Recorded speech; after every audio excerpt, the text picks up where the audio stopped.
Hey everybody, it's Lindsay here from Maple Street Guitars, and today we're going to take a moment to discuss one of the most important and most common accessories for the guitar, which is the capo. Generally speaking, there are two different families of capos, those that have variable tension and those that have a fixed tension. There are reasons one might use either, but we're going to take a moment to discuss the benefits of each. The first thing you want to do whenever you are playing a guitar, whether or not you use a capo, is to make sure it's in tune. So we just checked the tune of this guitar, and knowing that it's now in tune, we have to understand one other element about the guitar, which is that it's never actually perfectly in tune. So with that in mind, as we go up the neck with a capo, the disparity that fundamentally exists in the guitar can be more apparent.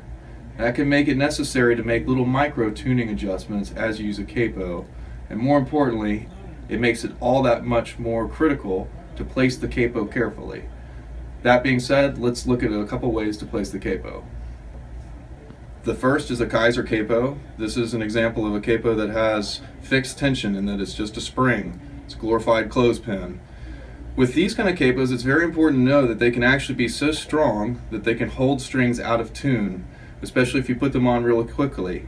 So with that in mind, it's very important to open them wide, position them over the place where you're going to be capoing, and gently lower them in.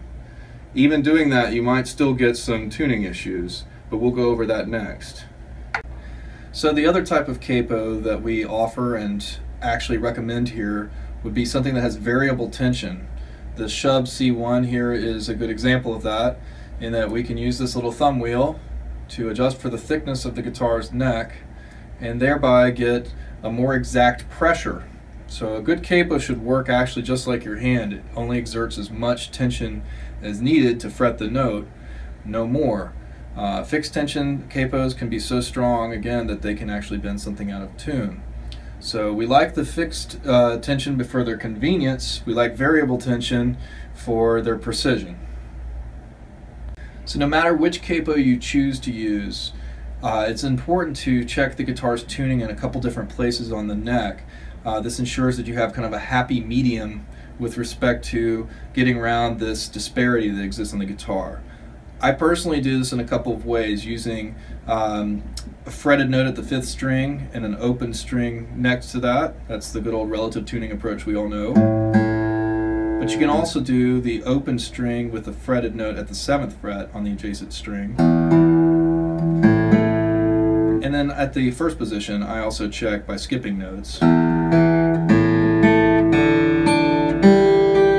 Skipping strings, rather. By doing this, it ensures that when you put the capo down, you're probably going to be very close in tuning.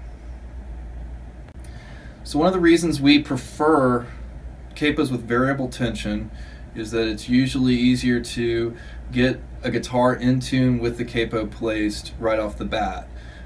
Even so, you can sometimes have a little tuning issue with a very precise capo like this Shub. And in my experience, most of the time the capo has pulled a string sharp. So you're best off looking for or listening for the string that is sharp, and then maybe giving it just a little bit of a tug. That will often reseat it, pull everything back into tune. So if anything, check for the sharp string. Okay, so of everything that I've discussed, this is the cardinal sin of using capos, which is trying to tune through the capo that's already in place. Just keep in mind that the capo is actually adding a lot of tension to the strings and holding them down, and so whatever adjustments you're making here while trying to tune through the capo are going to be exaggerated, such that when you take the capo off, the guitar will be really out of tune. So if you have a problem with the tuning of the guitar once the capo is in place, it is always best to start by just removing the capo, double checking your tuning, and then carefully repositioning it. Chances are the tuning is probably due to the fact of how the capo was applied.